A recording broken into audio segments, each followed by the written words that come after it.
You're doing great. Just a little something for Ryan. We're going to use that as the intro music.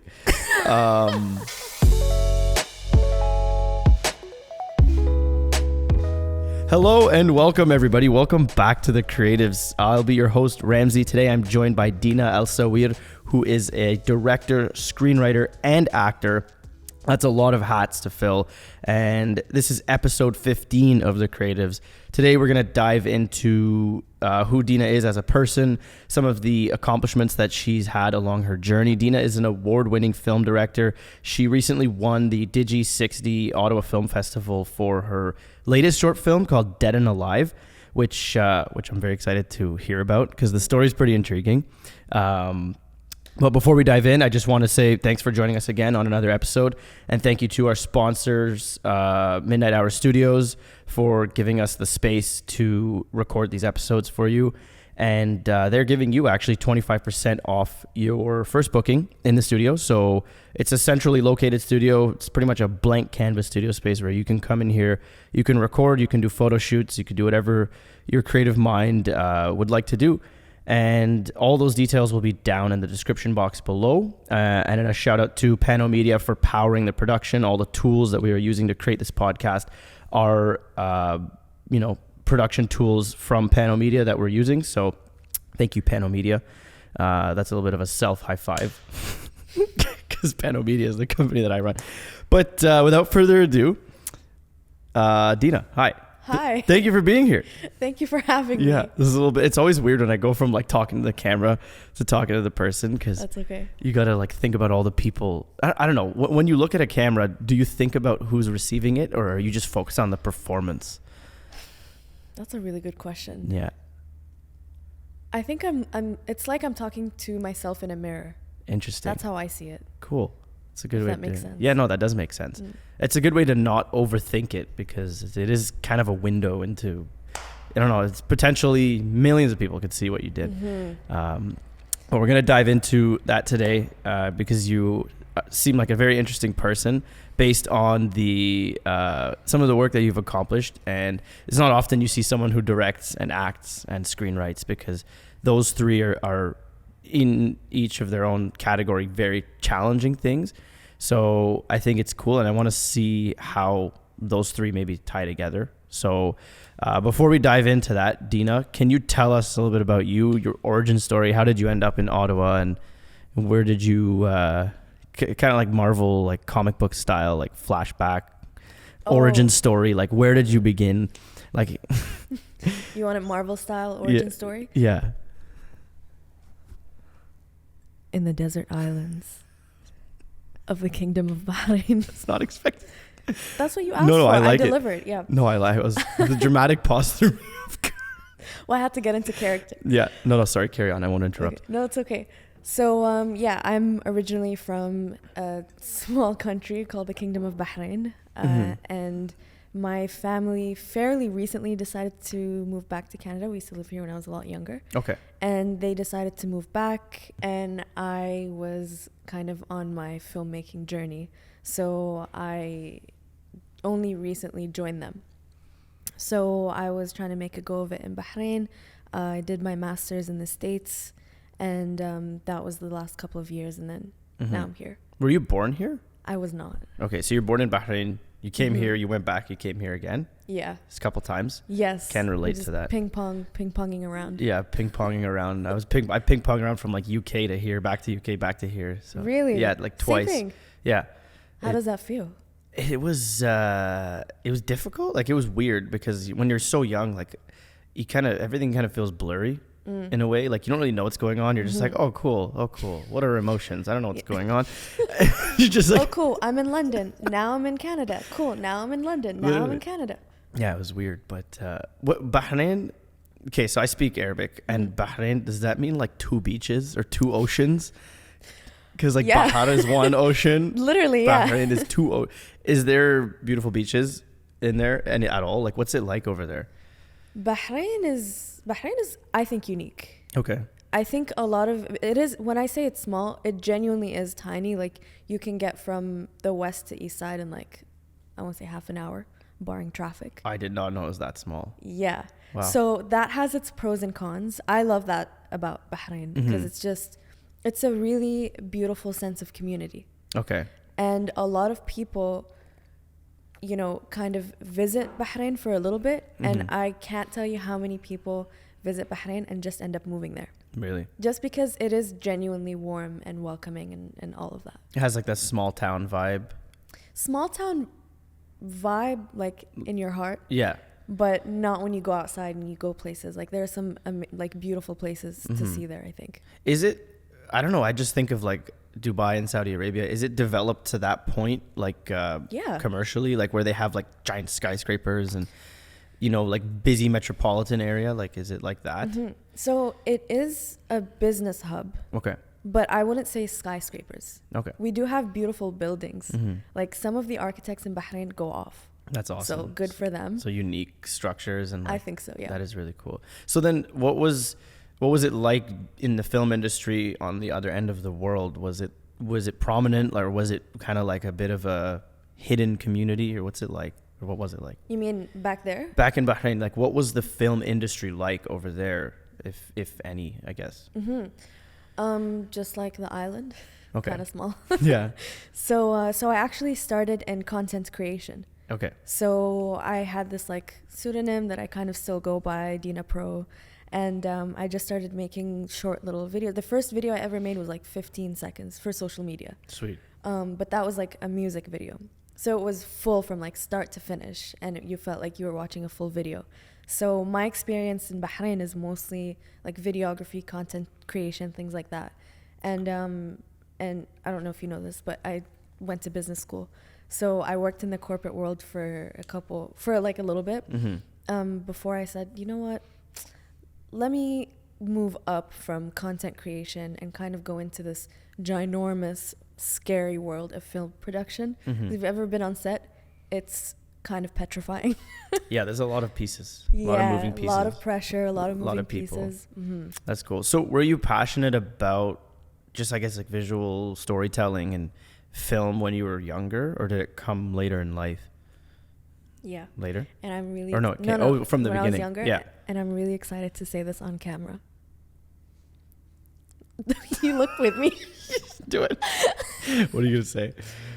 When I was in, I want to say like 4th or 5th grade, I have a notebook that I kept from school where, you know how they say kind of like just creative writing, write whatever. Yeah.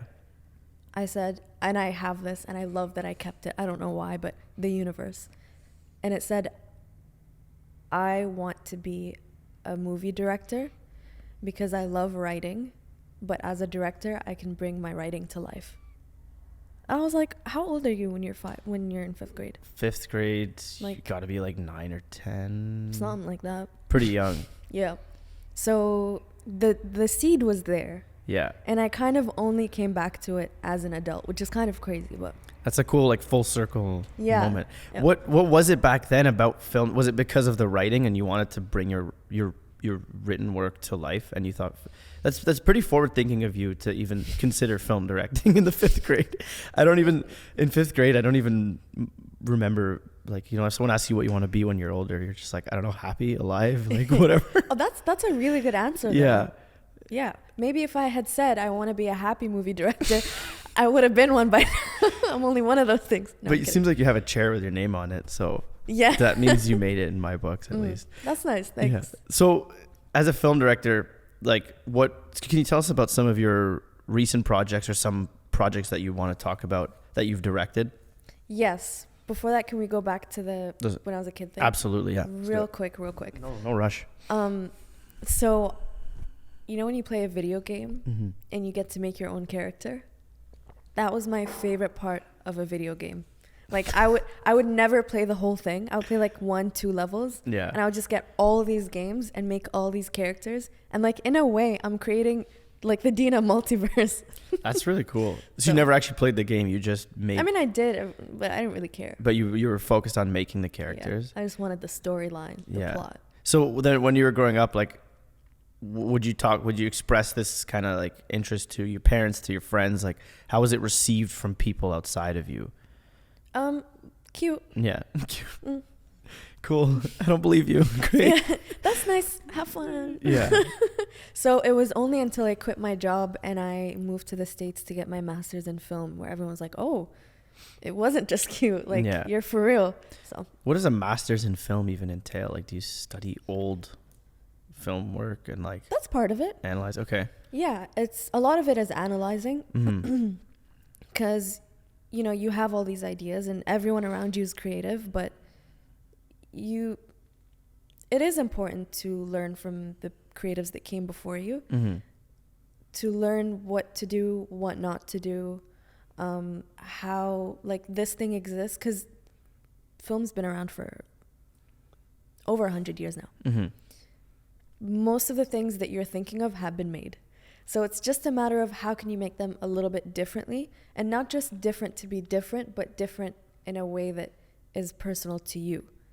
Like, I can only write things from my experience. Mm-hmm.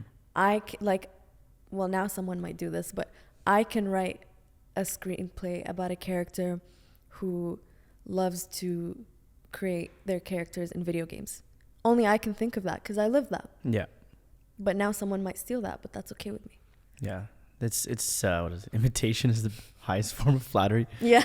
Yeah. That is cool though. So like, in that being said, a director, would you say a director's work is directly like their life experience reflects on their work? Sometimes, okay. Like it's also like people that you've met, mm-hmm. you know, and your perception of that, or maybe the opposite of your perception of that. Mm-hmm. So like, I just wrote a screenplay that I shot just yesterday. Like the whole thing you finished shooting it yesterday? Well, it was super short. It's super short. It's like 2-3 minutes. Okay, cool. So it's about a son that loves his mom so much that he wants her to go to heaven. So he kills her. Yeah, but that doesn't mean that that's what I want. No. That is an interesting story. Yeah, that just means I've met some people and I kind of felt like, what if? It's that what if. Like, honestly, that what if rules over my life. Like, what if right now a rocket ship landed right in this building? Mm-hmm. And I would write that. And it's just like those random intrusive thoughts. Mm-hmm. That's what you kind of have to go with. Seem like you have a very interesting imagination then. Like when do you visualize things like what? Sorry, I'm gonna go back. What is your process like when you go to write something, mm-hmm. and like come up with a unique idea? Does it just come one day like while you're doing something else and you write it down and then it materializes, or do you have like a dark room with no sound or no light where you sit there with a notebook and nothing else? Yes, I have a torture room. You're right. Dead silent. Yeah. Yeah. You do? No. Okay. You said that so seriously. That's cool. No, yeah. The ideas come to you. Mm-hmm. And they're also sometimes ideas that you think of when you're a kid, mm-hmm. or I'm very like in tune with my inner child, if that's not clear. That's great. But so sometimes it's ideas that come to you and then life happens and then you kind of remember them and you're like, okay, there's kind of something there. Mm-hmm. But that's only the overall concept. And that's what I hate about writing. So so here we go on my rant. Screenwriting or just writing in general? Screenwriting. Okay. Because you can have a really good concept, mm-hmm. a really amazing sense of character, but you still need you need to emotionally extract all of the vulnerability that you have to get a good piece of writing out. Mm-hmm. And that process is a lot. Is it? Yes. Is it just timely or is it just mentally taxing? Emotionally? Yeah. Emotionally. Yeah. Screenwriting is a very interesting, like I did a brief screenwriting course last year, mm-hmm. and I found it quite challenging to like think in a way where you don't judge your thoughts and you unbox yourself and you're like, okay, don't judge your weird thoughts and ideas, just put them down, because I feel like we're so, I guess, we're kind of conditioned to worry about what people may think of our ideas, that we just don't execute on them. But screenwriting's cool because it gets an opportunity to get out of that. Mm-hmm. But then you still worry like, oh my God, this is weird. Like, but you can't. Like those are the best. That's what would make you a good writer. Is the weirdness, is Yeah. the uniqueness. Yeah, 100%. What challenges me is I think very technically with production stuff. I Because think you're a videographer as well, yeah. I do a lot of like the lights and the audio. Like that is what initially drew me to video, was the technical aspect and like all of the moving pieces that you can put together in harmony to make something cool. So then when it comes to like concept development and screenwriting and stuff like that, I get where I'm like, okay, I don't know how to make this possible. That I'm so focused on like how to actually make it happen that I forget to just write creatively. I don't know if you feel the same, or do you kind of focus more on the creative stuff and then worry about the other stuff later, like the logistics? Yeah, I mean, let it just kind of pour out of you, and then worry about the logistics, you know, because then you have at least the core message, you have the full story. And then you can adapt it to your resources and your circumstances. That's good advice. I like that. Adapt it. Because then you may tweak certain things, but you won't lose the core, right? So like, okay, so the film I shot yesterday about the sun, that, you know. So it could have been I don't know, they're in the kitchen and they're talking and he's like, Mom, you know, I love you, you're an angel, you deserve to be in heaven, like all of this. Then that would add a location. Yeah. That would add a company move. That would add an extra day of production. All of these things cost money. But at least if you write it out that way, you have the message that you want to send out, you have the dialogue, you have the idea, you have the character dynamics. Now you can be like, okay, is this conversation something that can be had in a different place where the rest of the movie takes place? So the whole thing just happens in the car now. So that's what happened. That's what happened. Okay. So like you adapt it, but the core story kind of stays. Yeah. Because it's based on something that you kind of just wrote without inhibitions. If that makes sense. That is cool. So did your experience or like your skill set with directing come from school, or did it come from experience more?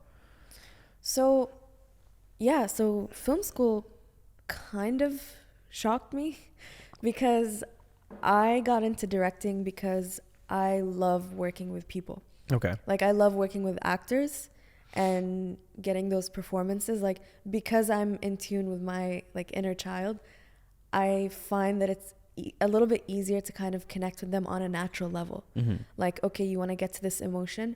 Think about the time your mom yelled at you in the supermarket, but it was like a get the face.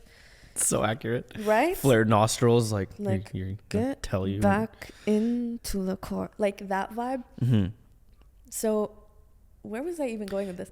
But it's learning directing and like how you said you're working with people, bringing out the inner child. Yeah, so it's connecting with them on a level that's a little bit natural or something that we've all experienced, rather than be happier, smile more, act sad in this scene. You know, so I love working with actors in a way that brings their life experiences closer to the characters. That is cool. Experience. Because then it's like a genuine emotion at that point. Yeah. It's as close to it as possible. So it's cool. Like their genuine iteration of that emotion. But so film school shocked me because I was ready. I was like, I'm good at this. This is what I'm good at. This is what I love. I'm ready. No, there were so many components, and film school is amazing because it forces you to learn what the other departments do. Yeah. So that helps with being able to communicate more effectively with your cinematographer or with your actors or with your whoever. Or that's how I got into screenwriting. From school? It's all good. Yes, I tried to write a script before film school. It was atrocious. And I sent it to some talented filmmakers that I knew. And now thinking back, they were so polite. They were so nice because that was trash. Yeah. Did you look back at it and be like, what the heck? Yeah. What was trash? The formatting or just like the entire concept? It's the idea. It's not trash. Okay, I don't want to knock anyone who's getting into... That's my bad. Yeah. I'm Arab. I talk with my hands. I can't help it. No worries. You get this mic away from me. Yeah. Okay. So, everyone has to write that those first couple, you know, not so great scripts. Absolutely. To learn, like, you have to. You have to suck before you're good. You really do. If you don't suck before you're good, you'll never know if you're good. No, you really do. Like, making mistakes is the best way to learn. But make mistakes when it's your own project and you make them for free. Yeah. Okay. It's good advice. So, yeah, what was the question? Screenwriting? Oh, what you said, what was bad about them? They were just... Oh, the early pieces, yeah. Yeah, they were just like a ball of cliches. Okay. Like, all cliches.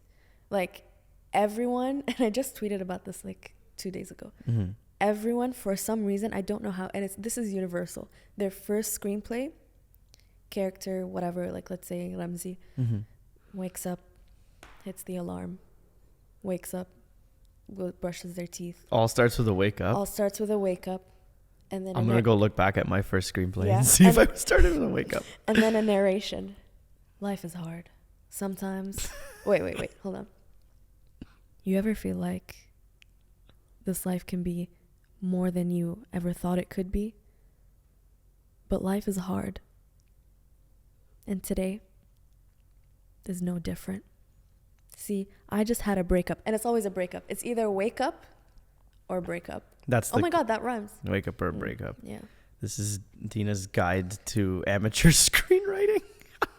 So, without going too deep into that, title of my book? Title of your in the works. Don't wake right? up. Don't break up. No, get original. Talk about nature or something. So, with screenwriting, from what I gathered from the course that I did, it's you want to leave some interpretation up to the reader or the viewer, right? So you don't want to necessarily spoon feed everything. Like, Deena moved the blanket, Deena stood up, she got out of bed. Like, you want to just say, like, can you just kind of walk us through, I guess, the style of describing an environment when it comes to screenwriting? So it's kind of like a conversation. Okay. If I tell you every tiny little detail of the story I'm trying to tell you, you're gone. Like, you're spaced out. You're thinking about something else. You're thinking about like weekend plans or whatever. So you have to keep some kind of mystery while maintaining the structure of the story you're trying to tell, if that makes sense. Yeah, no, that makes sense. So visually describe. This is actually not my strong suit. Screenwriting? Not screenwriting, like being visually descriptive, because I really am a director, like, first and foremost. When I write for myself. Okay. I write so that I know what's happening, but I understand that in general screenwriting you have to be a little more descriptive. You got to give it more texture. For me, for the scripts that I write, usually I just kind of make sure I have like Deena walks through the door angry or whatever, livid because of what happened, blah, blah, blah. A better way to write that is maybe Deena kicks the door in, nostrils flaring, And then I already imagine anger. that. Yeah. That's easier to imagine. So the idea is that whoever, like the director that picks up your script, can see the world that you're building. That's cool. Yeah, I cut a lot of corners, if I'm being completely honest, because I've already seen it in my head. I'm just writing it for all you guys. I don't really like it's for your crew, right? Yeah. So that they are aware of what the story is, Yeah. and then they can also visualize and work out the logistics. Crew barely reads. Crew barely reads scripts. So then It's a lot of work. as a director, then what does it? So let's say, you have an idea. How do you go from idea to film to finished product, I guess? I like to ruminate. Okay. I like to stay in that world for as long as I can. Like, I'll be driving and I'm like, this is dangerous. Don't do this. But I'll be driving and I'll just be like in my head thinking about the characters. I'm like, oh, the character would drive like this. And then you start acting it out a bit. I just start like living it for real. I'm like making breakfast. I'm like, like, like the tea kettle like over pours. Yeah. You're just thinking. It's overflowing on the cup. Yeah. That's my process. That's my really scientific process. like you fully immerse yourself in the world of this screenplay that you're working on, or the film, right? I try to. You try to? But yeah, but that's Do the people idea. around you, like, are they used to it, or are they like, what is wrong with Deena? Like, she's being a bit weird today. Oh my gosh, that's like the least weird thing about me. Okay. So we're good. Cool. That's fine. But no, that's idea, that's concept. Mm-hmm. And now I kind of have to, because when you're starting out, you kind of do have to be the director, be the producer, be the actor if you need to be the whatever. Because you're not working with a budget sometimes. Mm-hmm. Sometimes you're paying out of pocket. So I do have to, like, I have the concept, I have the idea, I put on my producer hat, and I'm like, okay, realistically, how can we get this vibe that you're thinking of, like, in a production? Mm-hmm. So then I kind of, I don't know, I try to minimize locations, minimize characters, minimize all that. Then I can write a script. Then I write a super quick draft. Then I can put the director on and go back into like La La Land and imagine and think of casting and actors and all of those fun things. That's like a very short-lived dream.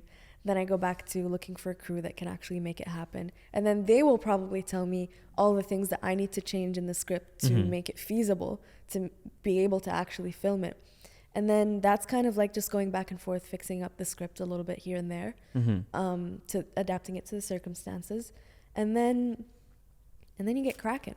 And then you kind of work with your DP on the shots. What do they look like? What does the lighting, what's the mood, the lighting mood? What's, just things like that. That is cool. I think that's a very interesting approach, because that definitely will make you more well-rounded when it comes to productions in the future. Do you hope to become, like, what are your goals with directing? Like, where do you want to go with it? Do you want to continue doing these kind of projects where you birth them and then make them reality? Or do you want someone to be like, here's a script, Deena, make it real?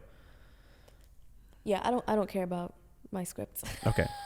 You just kind of write them out of necessity just for the experience, right? I do, but I do love my characters. Okay. I love them regardless of very what the deeply. project is. Yes. Like, do you genuinely love the characters, or do you kind of like, force yourself to love them until you do? No. Or you actually do? I genuinely, like, the characters are like real people to me. Mm-hmm. They're real people that I know. They're real people that I talk to. The dialogue is real. Mm-hmm. Their dynamics real. And yeah, that's an amazing part of directing, I think. That is cool. So yeah, and then it's not uncommon for directors, because I have screenwriting experience.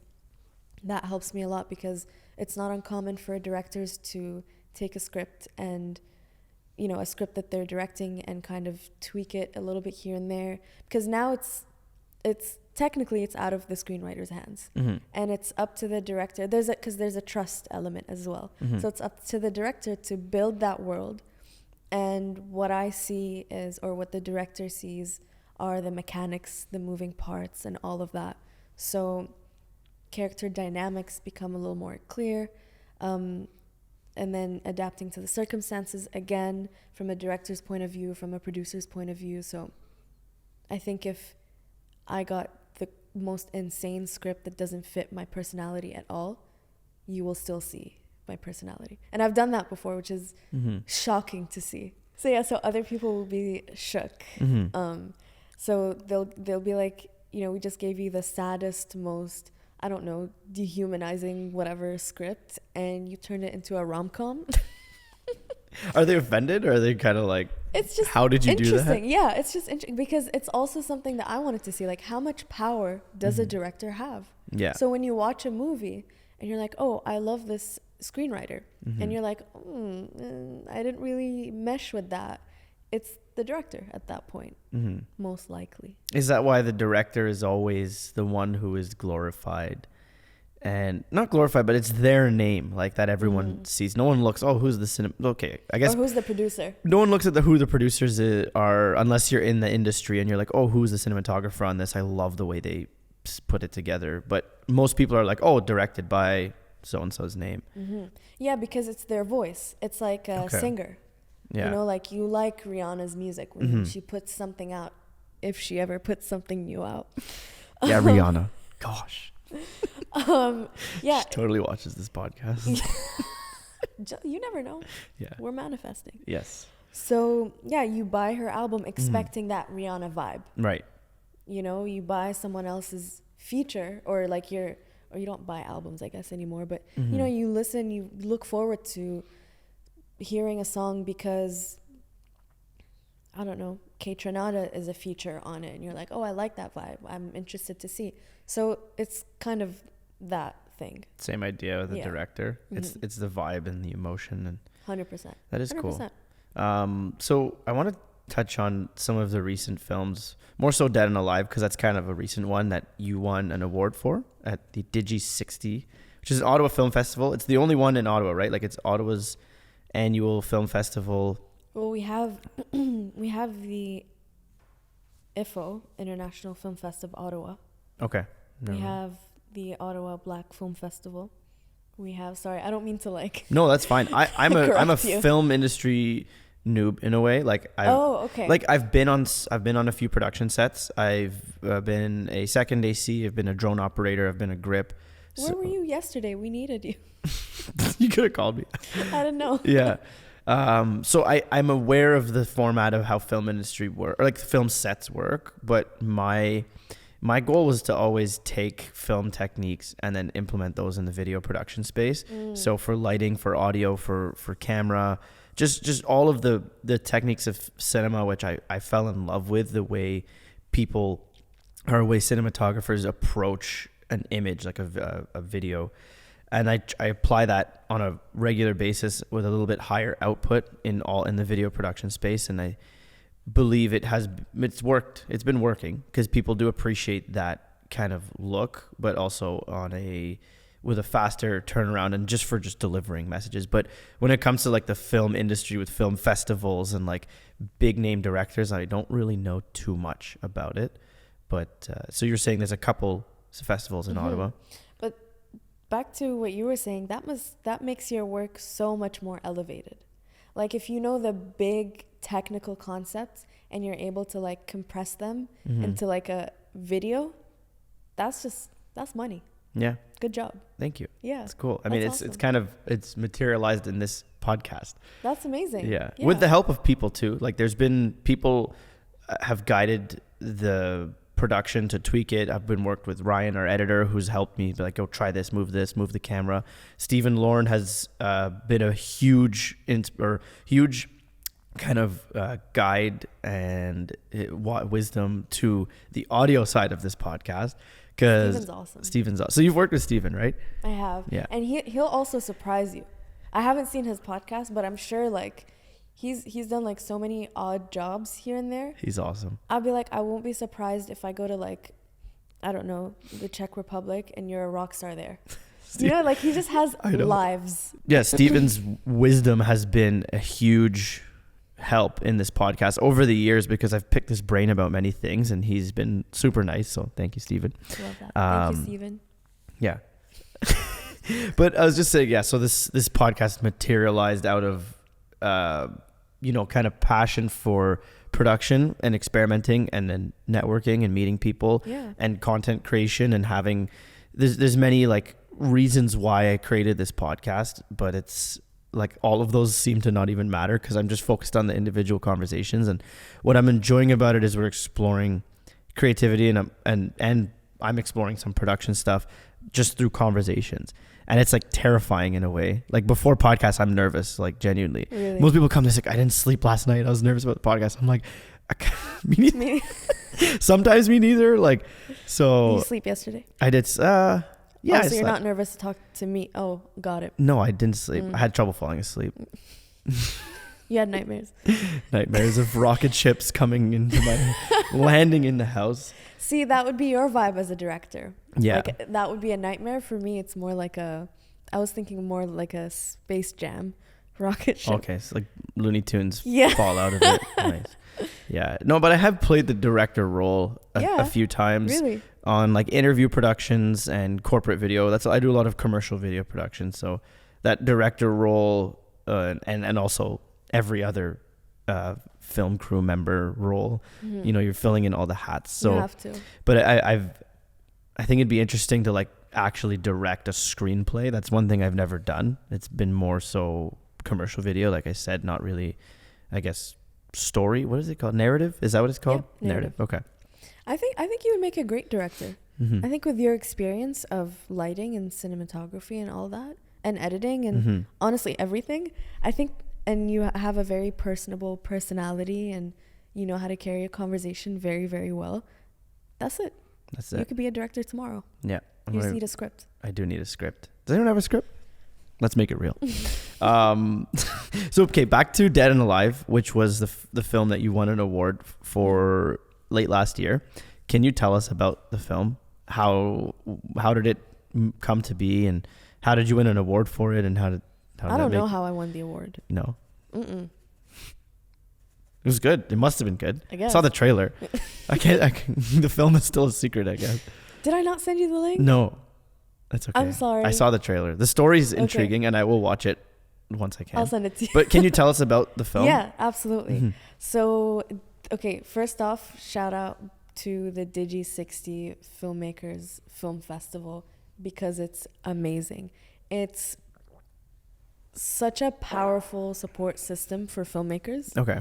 I highly, highly recommend anyone that's in the area to join and make a film because it is, I don't know if it's like a competition kind of thing, but there's a 60-day challenge. Oh, That's why it's called Digi 60. Yeah, I guess. It's a 60-day challenge. Yeah. Oh. So they do screen films outside of the challenge as well. Okay. But you can sign up. So there's a challenge, 60-day challenge. You sign up and then the 60 days start once they announce what the theme is. Oh, so I thought it was completely your idea, or like completely out of whatever you want to make. Yeah, no, it was, so they announced the theme, which was, escape last year. That's it. Just escape. Mm-hmm. Okay. So it's whatever escape means to you. Mm-hmm. So I wanted to, I mean, obviously there's like the super obvious ways that you can do this. Yeah. But I wanted to do something a little different. I wanted to put Arab characters on screen. Mm-hmm. And something I haven't seen before is Arab characters in like a little fantasy world kind of vibe. Mm-hmm. And Arab characters that aren't tied to like being Muslim, like that's not their personality trait. Yeah, it's not about religion necessarily. Yeah. Okay. And so I just wanted to kind of, I thought to myself, I was like, all the things that you would assume an Arab character would have, like a shawarma place, Mm-hmm. or like there is a shawarma line at the end of my film, just kind of like as a dig at people. 'Cause I'm taking the stereotype back. Yeah. Anyways, so It was always yours. wow. No. Not in a mean way. I Okay. mean, It was always mine to take back. yes. Got it. Mm-hmm. Okay, so I went through a bunch of different ideas and I landed on two sisters trying to escape their family. Okay. But the second layer is that they resurrect some family members and now they have to escape them. And at the same time, the family members, one of them, there's an evil uncle and he's trying to escape the dead. So I was like, if you don't get it the first time, the second time, the third time, there's an escape theme in this. Yeah. But that was so much fun to write. So I was actually watching, what was I watching? Hocus Pocus. Mm-hmm. And then remember the kettle where it's just like overpouring? I was watching the movie and I was like this. I just spaced out and somehow like I was like, two sisters, evil uncle, resurrected. They meet the mom, underworld. And they come back and they make a joke about a shawarma shop. Boom. And then I wrote the script. That's sick. But it was like I was deep in thought. Like so deep. And it's not an idea that I just had. It's like, in a way, culmination of my life experiences in this one particular moment, I guess. But What's it about? the theme was given, and then you had 60 days to make it a film, right? Yeah. So 60 days to write, produce, edit, submit. Was it tight, the timeline? Yeah. Well, I usually like to be super prepared. Mm-hmm. So we filmed it quite early on. The thing that took the most time was the VFX. Okay. Because I don't know why I did that to myself. But there was VFX in the script, so what we had did they VFX. entail? Like, what was the VFX? It was simple. Okay. It was simple, but like a coworker of mine did me a ginormous favor. He's like one of the best VFX artists I've ever seen. Mm-hmm. And he was like, I got you. Wow. I said, really? You know I'm not paying you. He said, it's fine. But you won. You won Yeah. the Digi 60 for best screenplay, right? Best screenplay. That's cool. Yeah. That must have been like, oh crap, how did we do this? I was sitting in, and I think this was only because I was in the movie as well. I was acting in the movie. Mm-hmm. So I was sitting in the chairs, and we're watching the screen, and they say, okay, and best screenplay. Like, they set it up. They said the characters and the story was gripping and whatever. And I was like, oh, I guess it's not me then. So I'm like sitting there, and they say Deena Alsaweer, and I'm like, I don't move. I'm just like looking around, Loading. and yeah, and like someone from behind me was like, oh, It's okay. and like someone from behind me was like, isn't that you? I'm like, oh, yeah, I guess. Oh, No, it's the other Deena.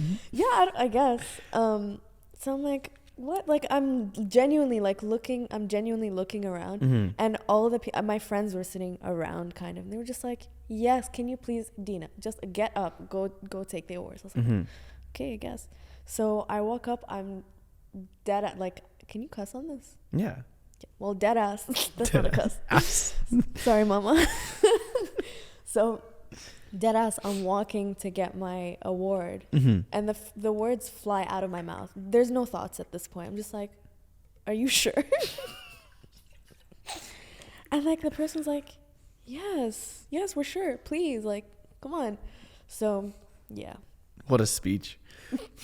No, I did give a speech. Okay. I did give a speech. Your first award as a director. Are you Yeah. sure?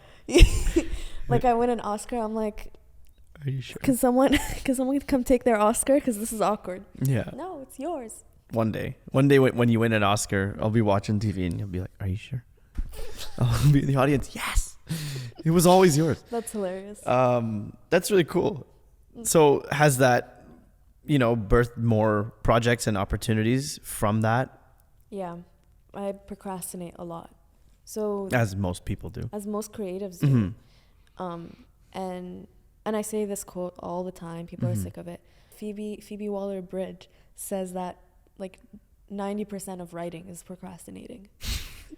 And she's one of the best writers in the world. So I feel pretty good about my process. Mm-hmm. But no, because I procrastinate a lot, this 60-day challenge made me realize, and it wasn't easy. Like, the film that I wrote wasn't one of the easiest that I wrote, Mhm. so that I had written. So it made me realize, if I can do that, I should be doing more films, Yeah. And are you? I mean, you said you filmed one yesterday. I did. Yeah. Yeah. Was that a personal creative project? Yeah. That's part of like this endeavor where, Mhm. you just want to practice. Like, if I was a pro basketball player, if I was a pro soccer player, I would be practicing every day. Yeah. So- It's a good way of looking at it. Yeah. You don't look at it as you look at it as just practice Yeah. in the whole process. Oh, yeah. Are you funding this out of pocket? Yes. Yeah. Yes. Hey, sponsors. We're right here. Yes, I'm funding this out of pocket, and obviously with extremely kind people who are very gracious with their Mhm. time and expertise. So, Yeah. If you ever need crew, holla. holla. Yeah. Obviously, my full-time work is video production, but I'm always willing to expand into things that I've never done before, because that's how I find that's how you grow. It really is. Yeah. Outside the comfort zone. Yeah. Yeah. So what do you then, what does your day-to-day look like? Like, what are you working on now? What do you do when you're not directing films? Thinking about directing. Yeah. That's so nerdy and almost unbelievable. Mm-hmm. I think about it probably 24/7. Yeah. And That's fine though. That Yeah. I mean, That's totally normal. If it's something you're Yes. passionate about, I imagine you're passionate about filmmaking. A little bit. What? Just a bit. It's something. Is It's something that- to fill the time. Yeah. Yeah. Is that like, would you say filmmaking is like one of the things that lights a fire inside of you, or are there other things that do that? No, I love being on set. Mm-hmm. Like I'll be on like call time 4 a.m. Fine. Next Yeah. day call time 4 a.m. Sure. You don't mind? No. Yeah. It's fun. It's like I'm bored in most situations in life.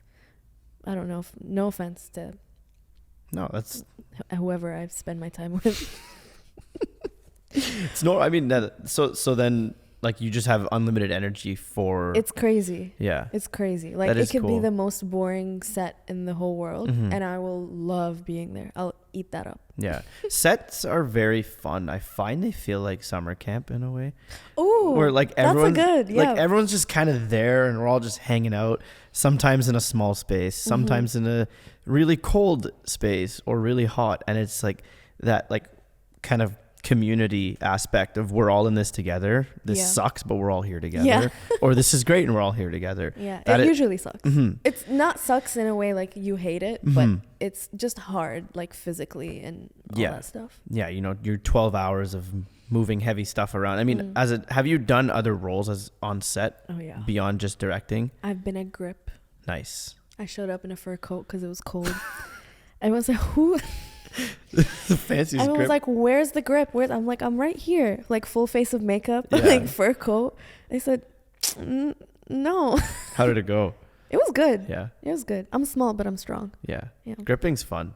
Sometimes. It, I like- I don't know if I would do it voluntarily again. No, I did a lot of gripping and behind the scenes shooting early on just because I wanted to look at how people did stuff. Yeah. Well, as a cinematographer, you should. Yeah. And I mean, I think there are many opportunities for people to get into film sets in those positions, right? As a grip, as a Yeah. BTS, as just a, you know, here's my time. Whatever you need me for, I'm here. Like if someone says, hey, Deena, I want to work on your next film for free, just let me know. I want the experience. Oh, yeah. Are you always open to that? Oh yeah, I love I love that. I Cool. live for that because Mhm. I mean, I used to teach kids. I used to teach speaking of summer camp, I used to teach a summer program for kids. Really? Intro to filmmaking. In Ottawa? No, back in Bahrain. That's cool. So How old were the kids? like 6 to 15. Wow. And then I did a workshop for adults, which was nice. Mm-hmm. But the kids, I don't know, like the vibe is good. And I don't treat them like children. Mm-hmm. I'm like, you have it in you. You tell me your amazing ideas and we'll make it happen. You know, they'll be all, I don't know if this is good, or I'm doing like the kids like, I don't know. Yeah. Like, Miss Deena, like maybe if I'm like, no, stop that. You could do this. Tell me what you want. We'll make it happen. And their imaginations are just inspiring, really. Mhm. So no, I love being there for people who want the experience, because that's also, I was in that position Mhm. and people were so generous with their time and experience with me. Why wouldn't I, be Mhm. happy to do that as well? Mm-hmm. That's cool. It's kids are always fun to talk to because their ideas are not, I guess, polluted by the world of an adult, or Yeah. just like, whatever, like things come with growing older and being an adult. It can bog you down, and I admire the fact that you embrace that kind of like inner child, because it's rare. It is rare to find people who are in tune with the inner child, like the thing that made you excited and giggly as a kid still makes you excited today, and it's kind of guided your work. I definitely can relate to that. I've loved cars since I was a kid, driving them, building them, fixing them, breaking them, and like cars are like one of the few things and the experiences that Did you come say along. breaking them? Yeah, you got to break them to learn how to drive them. Oh, okay. I mean, within reason. Like, I mean, sometimes you push it to a limit and you break something mechanically, or you literally drive it into a lamppost. But Oh, that's an interesting process. it is. It's a cars are pain. It's anyone who's involved in that. That's So- kind of how I started with cameras. I wanted to take photos of cars, and that's what put a Really? camera in my hand at first. And then it I just love that. spiraled into, I was like, I really like the technical aspect of it because I like building stuff and fixing things. Yeah. And I was like, cameras are kind of similar. Like, You can build them, you can customize the way they're configured, and then you can achieve a unique result that no one else has because you've put things together in a very specific way. So like they still to this day make me giggle like a child, like driving them in certain situations or just standing there looking at them after I've done some stuff. So I know that feeling. Yeah, where you just look at it and you're like, this is great. You just you feel like completely so ridiculous. Nerdy. It is nerdy, but I love that. It is fun, and I think everything is way too serious. Yeah. And I try not to take everything so seriously because then everything's very boring. That's true. Like I'm always walking the line of like, okay, I'm an adult, I got to take things seriously. And I'm on the adult of like, and then the other end of that spectrum is I just want to be happy, and like I could die tomorrow. So why not just do something silly and have fun today? Like, but it's like, no, you could die today. You could die today. You could die. No, you could. I mean, a rocket could. I'm just saying. The airplanes fly over. Sometimes you hear them during these recordings. Yeah. Anything can happen. Yeah. But yeah, but it's hard to balance because you still have to be a functioning adult, and you have responsibilities that you have to tend to. But Ramzi, tell me about this car process that starts with driving it into a lamppost. So do you beforehand? That was a mistake. So beforehand, do you drive around choosing like the perfect lamppost, or does it like come to you in the moment? So that lamppost situation, which I've actually never spoken about publicly. It's real. Wait, it's real? Yeah, it was a result of me. So there's a term called oversteer in a car, and it's when the rear wheels want to overtake the front wheels, aka drifting. Oh, okay. Understeer. You're being fancy with it. it. So I was snow. I was young, and I was like, little handbrake, got too confident, and hit some ice. Usually I could control it on snow, but ice, and it was dark, unpredictable ice. You have no grip. So, wow. Proceeded to smash it into a lamppost. Backdoor hit because I was going sideways. But thankfully my parents are great people and they didn't exile me into a just deport you dungeon. But back to London. It was very humbling, and I hate to say it, but I learn from mistakes. Like with drones, I've been flying drones for a couple of years now. I've crashed a few drones. I've made many mistakes flying drones, but every mistake has taught me a lesson that I wouldn't have otherwise learned.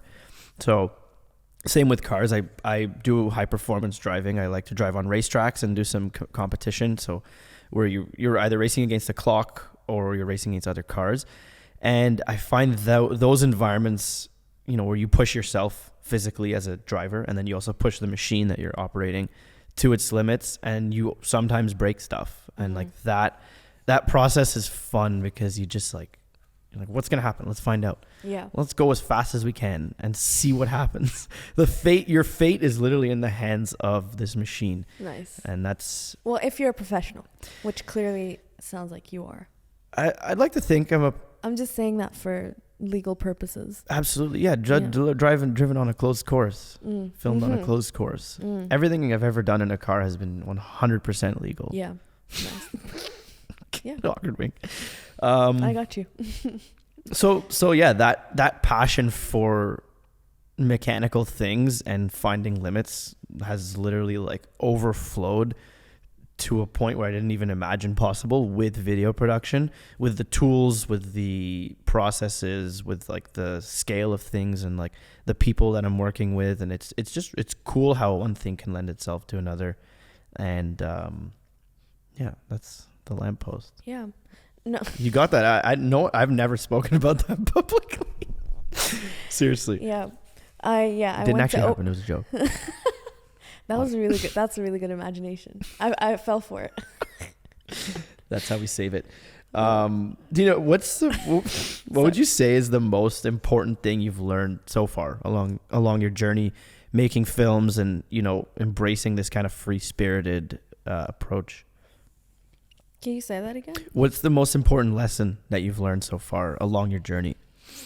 Something that the dean of film said once. He made the dean of film. They said the Deena film. It's very close. The Deena. So was it during your master's? Yeah, during my at grad school. But this was just an announcement to everyone. Okay. But I don't. For some reason, it just stuck with me. Yeah. And he said, this is your first day. Your thesis project is due like at the end of the year. Mm-hmm. You can't make a movie by yourself. That's one. And then he said, don't come to me saying I can't find enough cast and crew to make my thesis project, because filmmaking is about building genuine friendships with people and then making movies together. So he said, you have a year, be friendly, be nice to people, make friends, because coming to me after a year saying, you know, I couldn't find anyone to work on my movie is not an excuse. So that, like, I'm kind of social, but when he said that, I said, yeah. And like not expecting anything in return, but just genuinely sitting and listening to people and talking to people and getting to know people. Yeah. Because not just that, like, it's consuming life, and that's what's going to fuel your movies later on as well. So I just kind of took that, and I was like, now I take every interaction almost like this, you know, like, so tell me more. So tell me about yourself, like genuinely listening. Yeah. Because interesting people are interested people, right? That resonates with me a lot. Thank you for sharing that piece of advice. Because we already do it, I think. But it's one of those things that's like so obvious, but it's never been put into words. And it is something I do, like, it is a part of the reason for this podcast. It is the networking, and I'll maybe work on a project with you 10 years from now. That's true. But I really appreciate how you can't make what you said, you can't make a movie alone, and filmmaking is about friendships and stuff, which is I think what makes it awesome. Yeah, it really is. And if you see even like the biggest films, they kind of work with the same people, because it's like being in a band. Yeah, that's a good way of putting it. Yeah. And then, so the second thing, where was I going with this? The lessons? I had 3, and then there was that one, and then there was a second one, and then there was a third one. So. You forgot them. It's fine. If you remember, we'll come back to it. Okay. I always do that. I set myself up. I'm like, I have 3 things to say. By the time I'm done with the first thing, the other things are gone. It'll be like 11 p.m. tonight. You'll just be like having a glass of water or over pouring the kettle. Oh my God. That's what the idea was. That literally happens to me sometimes. I'll be laying in bed and just like eyes open. I'm like, oh, I got it. I remember now. I got one back. Okay. Sweet. Jog the memory. Okay. Yeah. Thank you. Yeah. So, oh my God, both of them came back. Sweet. Okay, I have to say it fast before I forget them. Okay. So when you're making a movie with people, especially as a director, you might feel a sense of responsibility. Like, oh, okay, all these people are here to fulfill my vision. And if maybe the schedule runs a little late, or if you need to ask an actor to do a scene again, or you're like, I don't want to be the bad guy, but we need this. Yeah. Don't feel bad. Not as in like you shouldn't care, but everyone is giving you their time and energy and trusting you as a director for a finished product that they can be proud of.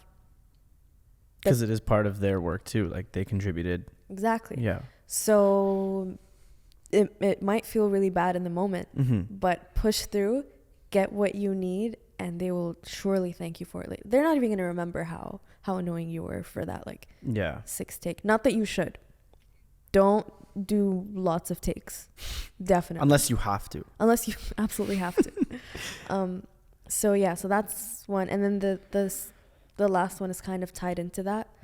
Like, just take it easy on yourself. You know, watch playback, this is advice that I got recently, actually, because I was like, I wanted to make sure everyone gets home on time and gets home early and whatever. And the filmmaker I was talking to, he's this really cool guy. He's an amazing filmmaker here in Ottawa, and his name's Max McGuire. He's awesome. I worked with Max last year. Yeah, there you go.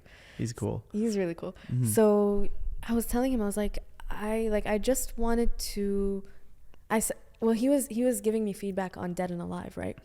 And I was like, well, because I was acting in it and directing it, and I wanted everyone to go home on time, and it was kind of cold and whatever. And he was like, so?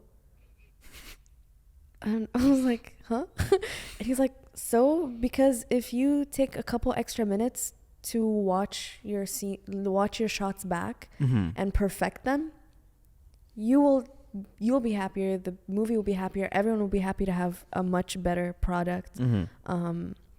So yeah, like go easy on yourself. Take the time to really look at performances and shots and things like that. Yeah. And do what you have to do for the sake of the movie, because it's not just because you're the director and it's your vision doesn't mean it's yours. Because again, like you can't make a movie alone. I like that advice, Yeah. because it's something like, as I've grown as a video creator, and I've began to work with crews, sometimes crews of 3, 2, 4, whatever the number is. I know that feeling of like, oh yeah, I want everyone just to like, I don't want them to be uncomfortable. Yeah. I feel bad, but I guess you do forget that they did agree to come and show up that day, which means they are willing to put in the time. Yeah. And I remember, it's good to remember back when I've worked on film sets as a grip, and like no one really said, oh, are you good to stand here for 20 minutes? Right. They just did it, but it was fine, because then you just take a little break. Like, that is really good advice. Thank you for sharing that, advice that you have, or lessons that you've learned along your journey. Thank you for listening. Yes. I learned them the hard way. You did, eh? And now you'll never make mistakes again. Yep, I'm done. Yeah. Capped no out. mistake. The only way to not make mistakes is to just completely stop doing anything ever. That's true. That's still a mistake, though. That is a mistake. One thing we chatted with Remy Theriault on the last episode. He's a visual storyteller, really cool dude, photographer. He told me mistakes are progress. And that like resonated, similar to how that first lesson you said, where you can't make a movie alone. Like that line, mistakes are progress, just like glued in my head. It's like someone took a nail and just nailed it into my brain. Nice. There are some things that stick. Yeah. They resonate because I feel like you can relate to them, and you're like, that is exactly what I wanted to hear. Yeah. That's kind of my hope with this podcast. I hope it's guiding people and they're hearing because you're bringing all of your years of experience into this conversation. And then this is going out into the world, and this could be potentially inspiring people for many years to come. Because who knows? Yeah, who knows? Was that what you were gonna say? Yeah, like it's a ripple. You just kind of we're so in sync. Yes. Yeah. Like the band that I don't know a single song of theirs. Oh, In sync. In sync. I honestly sometimes this like. Well, I gotta go. The door's there. Hey, it's not snowing today. That's good. It usually you just kicked me out. You just said you gotta go. Well, fight for it. Okay, we'll fight with another question. Tina, what is your dream location, camera kit, crew project? Like, if someone said, "Here is a blank check, and you get to make something," what are you gonna do? Or like, what would you do? You don't have to go into detail if it's like a secret project that you want to do, but what comes to mind? No, I want it out there. Okay. I want this to happen. And I was just talking about this yesterday. Sweet. Perfect. I want a rock star movie. Nice. I want to act in it. As the lead? No. Or just be in it? No, I just want to be in it. You're like Quentin Tarantino. You're just cameos in all the films. Not necessarily cameos. Like actual character, yeah. Yeah. Because I'm a drummer. And that's cool. I always, again, childhood dream of mine. Sick. I just wanted to be in a movie as a drummer. Like a fictional one? Yeah. Yeah. Wouldn't that be amazing? That is cool. And I would love, and I'm so into music. Like, I love music. If I was better at it than film, that's what I would be doing right now. It's just really hard. So is filmmaking. Really? Oh, well, I guess it just comes a little natural to some people. But I wish music came natural to me. Anyways, so no, definitely a rock star movie, something just like out of this world. And I definitely want to incorporate like a Bahraini character somehow. That's cool. Something like, obviously, Majid Jordan. The singer? Yeah, one half of that is Bahraini. Oh, nice. Yeah, and he's like a guy from like a small country. He came to Canada and then he kind of did it. Yeah. He did what he did and it worked out. So I think a movie about that would be incredible and unique. And do you care for fancy cameras and like tools, or are you more focused on like the story? I'm focused on the story and pacing, because I started off as an editor as well. What do you mean by pacing? So, like the implementation of the story, like pacing how it unfolds. How it unfolds. Yeah, I like things that are a little more like not quick, but you know, like smooth. Like there's a flow. You know, there's movies that thrive on silence and like just look at this image, understand it. I'm like a music video almost. Okay. Makes sense. You drum like higher BPM, I guess. Yeah, right. And I was really super quick tangent. Yeah. In my post-production class in grad school, amazing, incredible instructor. Love the guy so much. Don't tell him I said that. I don't think he'd like that. But he was just so inspiring. Yeah. And so he was like, okay, it was like the first class, and he was like, okay, you know, everyone just maybe introduce yourselves or whatever, one fun fact. And it's always like the first thing I go to because it's super easy. It's like, okay, I play the drums. Yeah. So I was like, I play the drums. And he was like, okay, most editors do. Next. I was like, wow. Well, yeah, because it's all about pacing, for real. Interesting. Yeah. So a lot of editors happen to be musicians, I guess. Yeah, there's a lot of ties with music and filmmaking. I guess. A lot of people who are into filmmaking are also very passionate about music, and it kind of inspires them and guides, I guess, their vision. Yeah, that is cool. So what was the question? It was Rockstar. Like if you could like dream location. Yeah. I guess the camera kit doesn't matter if you have. It's like, of course, I love a crisp, beautiful image. Love it. Yeah. I just maybe won't lose sleep over it. Yeah, you don't care if it's a red or a black magic. You're like, whatever. Well, I shot with a red for the first time yesterday. Wow. And like, last Sunday. Sweet. For the film that we finished up yesterday. How'd it go? It was good. It was good. But I was looking at the footage and I was like jaw on the ground. No way. So I think I'm going to start. Did you have nice lenses though? Yes. It's usually the lens that makes the image. No, it was a red. It was, I don't know what lenses. Sorry. It's not really my forte. But it was quite an experience. Like doing, like just looking at it, I was like, this is absolutely incredible. So now that I've seen what's out there, you're hooked. Yeah. I don't know if I can go back to not caring about tech. Yeah. But it'll take me some time to get used to it and understand it. And hopefully I've worked with DPs in the past who are so patient and kind. They were like, okay, so this is what's happening, like tech wise. Right. And so I learned a lot from them. But I think now, RE only, red only. Wow. Yeah. We're there. DSLR who? What's a Sony? Screw you, Sony.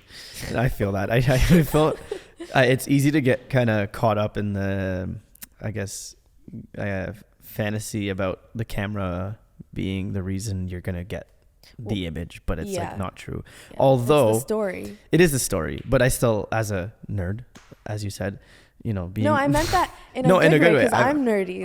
I'm not ashamed of the fact that I nerd out about this stuff. Good, you should. That's what makes you an expert in your field. I love all the cameras, and I primarily shoot on Blackmagics, but I've worked with Reds, and then RE is the next stage. Yeah. This year, just because from a technical standpoint, like I'm fascinated with how that camera works, and like that's that's the Lambo of cameras. That's the one where people are like, whoa, this guy's means business. Yeah. It's got an RE. Everyone knows what an RE. Well, I feel like more people know what a Red is over an RE. Maybe. Just because I would know. I've been in it. I feel too long. I don't know what people know or don't know. Yeah, they're just tools at the end of the day. Yeah. I feel like most people don't really care. Yeah, but it's also like it's what you do with it. You know, like if I get an RE in here and I film that wall, like who cares if I filmed it on an RE? Yeah, it's just that's such a waste, you know. Yeah. So it has to be coupled with, you know, a talented DP and a talented director and a good script. Yeah, that's true. So important. I'm kind of inspired to go for that Digi 60 next year. Please do. and just like see what happens. I'll tell you more details about it later. It's honestly, and it's the sense of community and the connections that you build and like genuine, like, and like going to the screenings and seeing other people's films and meeting them and talking, like, for a nerd like me and apparently like you as well. I live for that. Seems like a fun project. And I know people who would love to be a part of it too. If I said, hey, let's go figure this out. Let's make it happen. That's cool. Because we have the tools, right? Yeah, it's exactly. just a matter of what are you going to do with it. Deena, do you have any advice for aspiring filmmakers? Yeah. You care to share it? Oh, okay, yeah. Yeah, I have it, but sorry. Yes, I do. None for you, aspiring filmmakers. No, this is advice that I give every time I'm asked this question. Just make terrible movies. Nice. Yeah. That is actually great advice. Truly. But you have to like learn. It's easier said than done. Like, I don't even follow that all the time. Like, give it your best, but still, if it's terrible, like, just if it's terrible, just keep making it. Don't like get disheartened. Put it out there. It's scary. And most importantly, don't hate yourself for the mistakes that you made. It's a learning process. And then the more low stakes bad movies you make of your own like passion projects, the more you learn. That's like I don't know, there was a quote, maybe I think Tarantino or something, you know, if you make a feature film, that's the best film school. Just making one. Yeah. It's about seeing the process through from start to finish. Yeah. Like, that's more valuable than the whatever film may come out of it. Yeah. That is cool. Do you have any messages to your future self? Ooh. Oh, I like that. You can watch back in like however many period of time. Yeah. Hey, girl. Can you... Sorry. I love how seriously you take it. You just go like into... Yeah. This is the actor coming out. Yeah. Yes, the performer. The performance. So, yeah. Hey, girl. I'm really proud of you. This is so embarrassing. It's good to see you again. I hope you're doing good. I'm sure you are, because you're always booked and busy and thriving. And, no, okay, messages for my future self. Seriously. I hope you ended up taking the advice that I'm giving out to everyone all day, every day. And I hope you end up making movies that you don't fund out of pocket. I hope that you get plenty of funding and plenty of resources and amazing cast and crew that love to work on your vision. And I hope you have a screenwriting partner that just is a screenwriting machine and just gives you the best scripts and you just get to make them.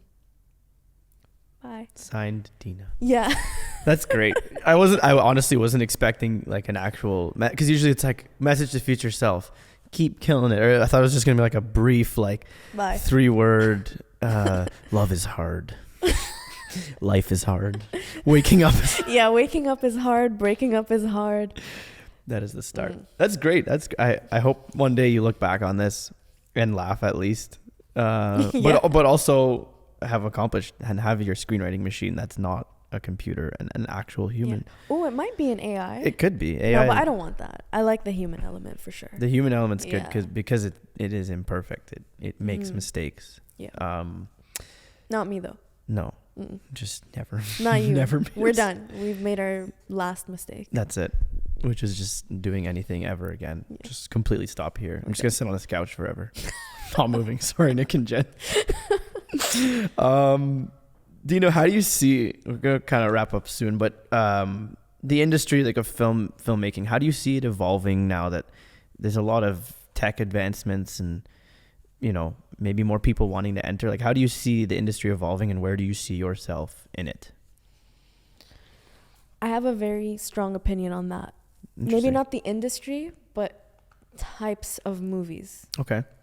Like, yeah. So usually eras of the world are reflected in the movies. Okay. So like in the 40s, like post World Wars, the movie, like American movies, you've had like Singing in the Rain, like things that are supposed to like make people happy again, and like Mm-hmm. here, like even though there was a little bit of a war thing, don't worry about it. We got movies. Yeah. It's fun, laugh. And so things like that. So Mm-hmm. I think the era we're in now, post-pandemic, is people, I think, started to realize, I really do believe this. Yeah. People started to realize the rules that were set in place in the world, maybe like it was just a choice and we all just kind of went with it. And it's that kind of feeling of the world is a simulation. So technically we could just make a completely different choice and then start doing that. Like Mm-hmm. people, I think, are starting to see the potential in change, Yeah. I guess. So you see it in movies like Everything Everywhere All at Once. Yeah, that was a cool one. You see it in movies like Sorry to Bother You. I haven't seen that one. I'm pretty sure that's the name. Oh God. It's okay. I'm not gonna pause again.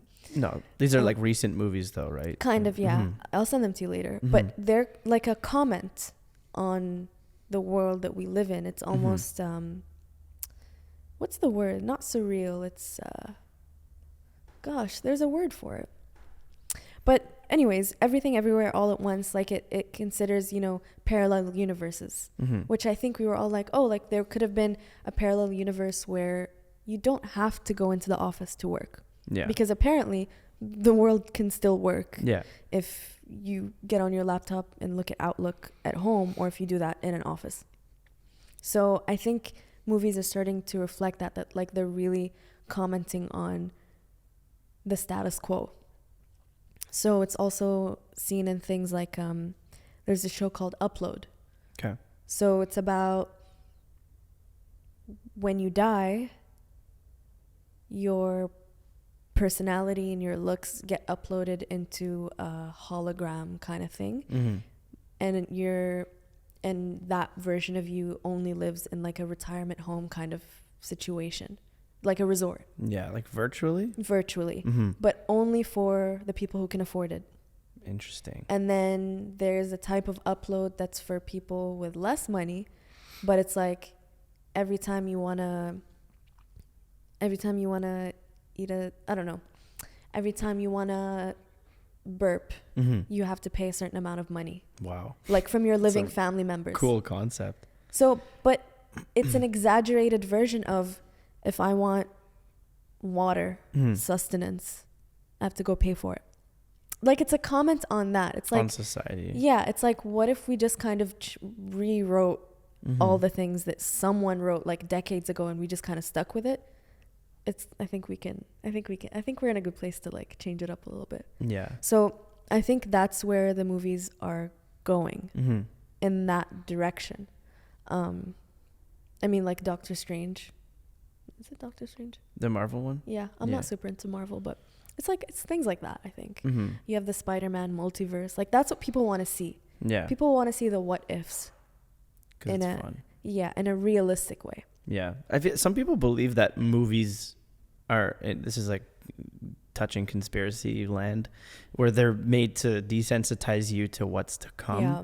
Where it's like this orchestrated industry where they repeatedly show us things that are, absurd or like so far-fetched, but over time they become normal. We become desensitized, and then those things become a reality.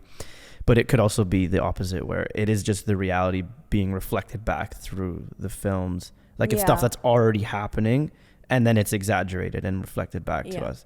Yeah, art imitates life Mm-hmm. and vice versa somehow. Yeah. But yeah, I do. I've heard that, and I do Mhm. think about that sometimes. Mm-hmm. But then I also think about, I'm a filmmaker, you're a filmmaker, Yeah. and we're not trying to It's desensitize. literally never been a motive. Yeah. Although I will say that as an individual in this modern world, I feel very desensitized to like Yeah. literally any sort of visual Yeah. piece. You're like, oh, cool. Yeah. Like I regularly fly drones, and that is one of the things where I still look at the drone. I'm like, holy shit, like that thing is flying. Yeah. And I look at airplanes, and I'm just literally yesterday I was driving and I saw a plane taking off and the sun was hitting it like beautifully late afternoon. And I was like, that's freaking cool, man. Like this giant piece of metal is going 300 kilometers an hour and it's just moving across this. There's so much energy being displaced. And like I regularly look around the world that we're in, And I'm just like taken back by how freaking cool it is. But also at the same time, I'm realizing how desensitized we are to cool stuff because there's so much cool stuff. Yeah.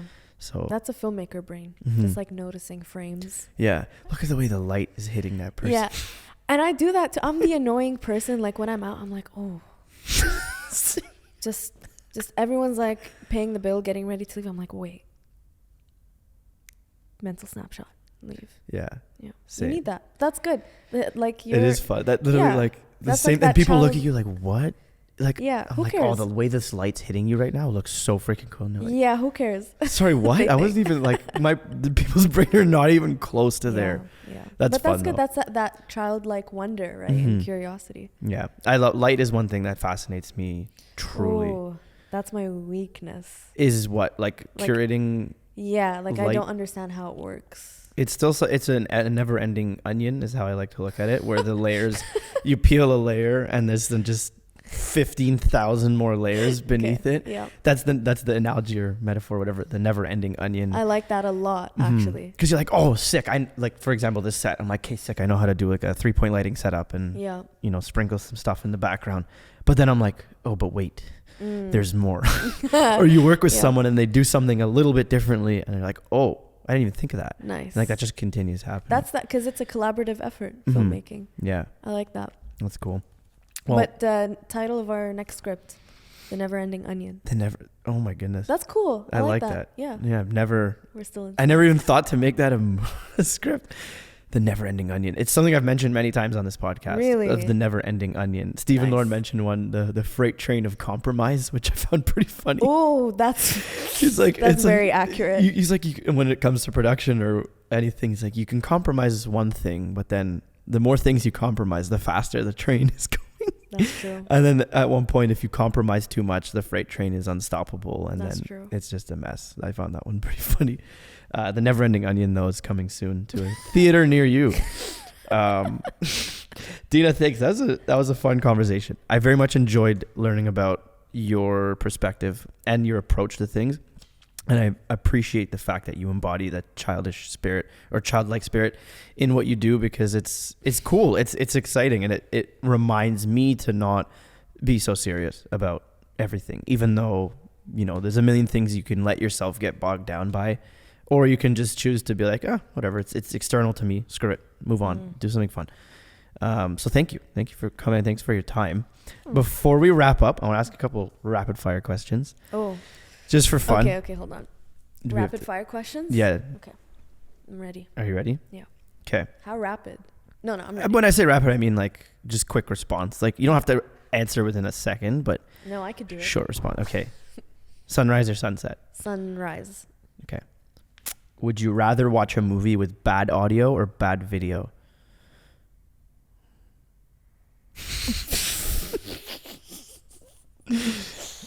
You got me there.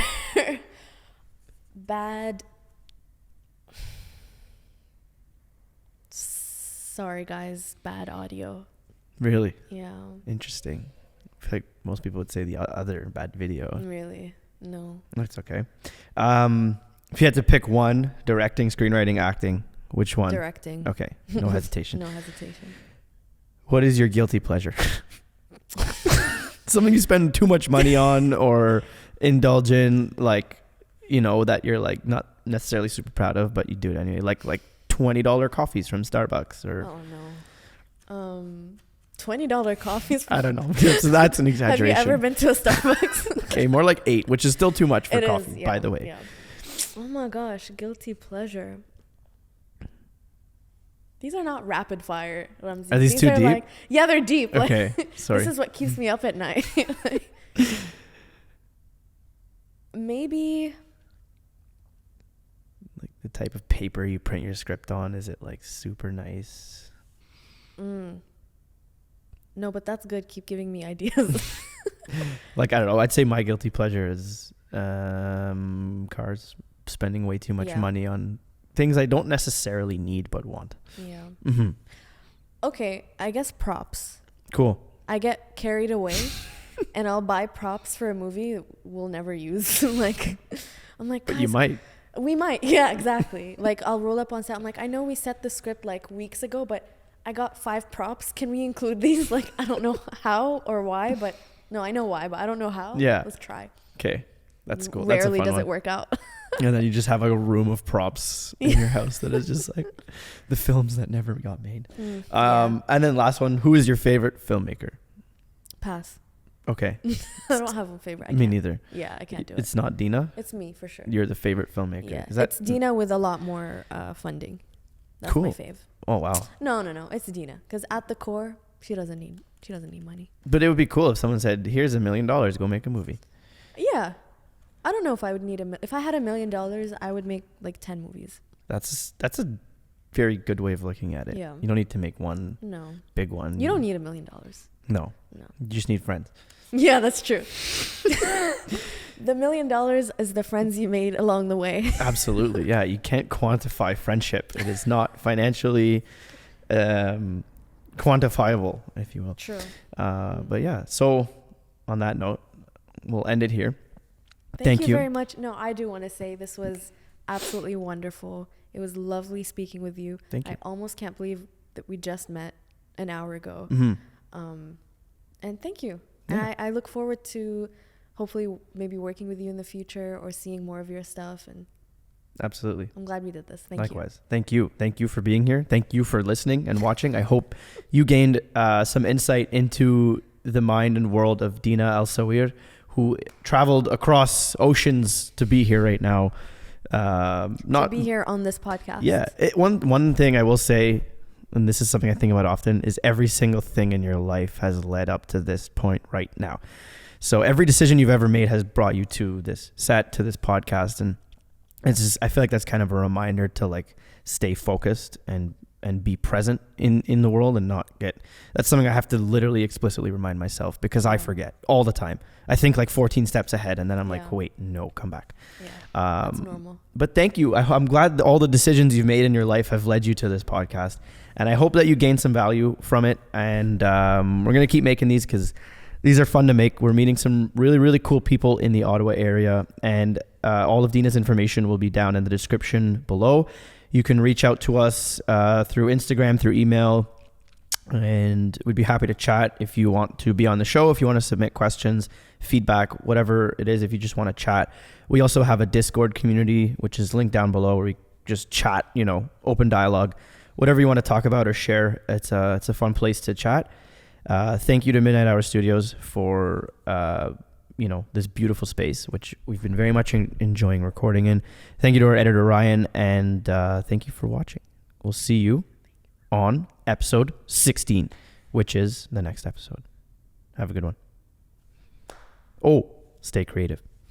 That's what I wanted to say. Explosive transition. Starfade. Rocket ship. Ryan, rocket ship. Please. You can do it. He's a 3D artist sometimes. Yeah. Cool. Okay, man, this episode's going to take like 40 days to edit because we need a rocket ship.